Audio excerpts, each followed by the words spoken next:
आज सुबह से इंटरनेट पर एक नाम बहुत वायरल है और इंटरनेट पर सर्च किया जा रहा है। नाम है सरला भट्ट। पर आज अचानक से यह नाम क्यों सबके सामने आया है? कौन है सरला भट्ट? क्या हुआ था उनके साथ? तो चलिए आज आपको सुनाते हैं कश्मीर की उस काली रात की ये रोंगटे खड़े कर देने वाली असली घटना। नमस्कार, मैं उत्कर्ष प्रताप सिंह और आप देख रहे हैं टीवी9 भारतवर्ष। ये बात है उस अंधेरी रात की जब श्रीनगर के SKIMS हॉस्टल में एक 27 साल की नर्स सरला भट्ट अपने कमरे में सो रही थी। अनंतनाग की रहने वाली सरला एक साहसी कश्मीरी पंडित महिला थी जिसने आतंकियों की धमकियों को ठुकरा दिया था।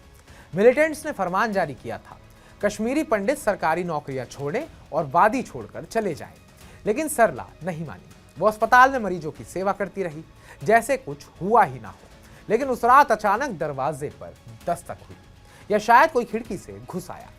कोई नहीं जानता था, बस इतना पता चला कि सरला गायब हो गई। अगली सुबह उसकी लाश उमर कॉलोनी मल्लाबाग में पड़ी मिली, गोलियों से छलनी, बुरी तरह जख्मी, और उनके साथ एक नोट, पुलिस मुखबिर।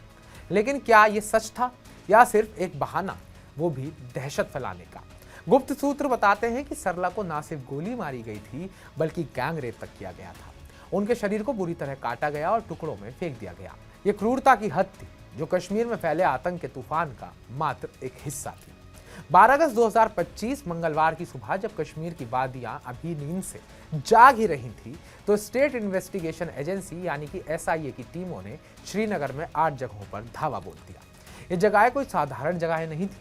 ये उन लोगों के घर थे जो कभी प्रतिबंधित जम्मू कश्मीर लिबरेशन फ्रंट यानी कि JKLF से जुड़े थे। इनमें पूर्व JKLF नेता पीरू नरुल हक शाह उर्फ एयर मार्शल का घर भी शामिल था। और खबरों के मुताबिक यासीन मलिक के घर पर भी रेड पड़ी।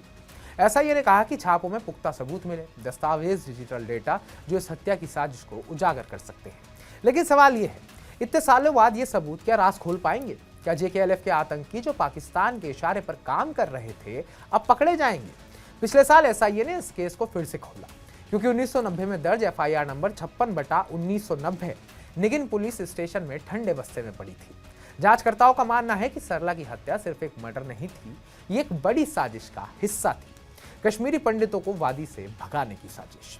उस वक्त मस्जिदों से लाउडस्पीकर गूंजते थे, निजाम में मुस्तफा लागू करो, पंडितों को इस्लाम अपनाओ, छोड़ो या फिर मारे जाओ।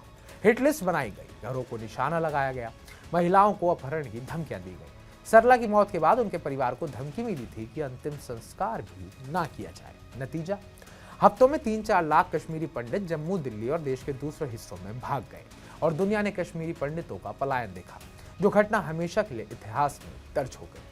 तो क्या अब इंसाफ मिलेगा? SIA की यह कार्रवाई जम्मू कश्मीर प्रशासन की उस प्रतिबद्धता का हिस्सा है जो दशकों पुराने आतंकी अपराधों को दोषियों को सजा दिलाने की है। लेकिन रहस्य अभी बाकी है।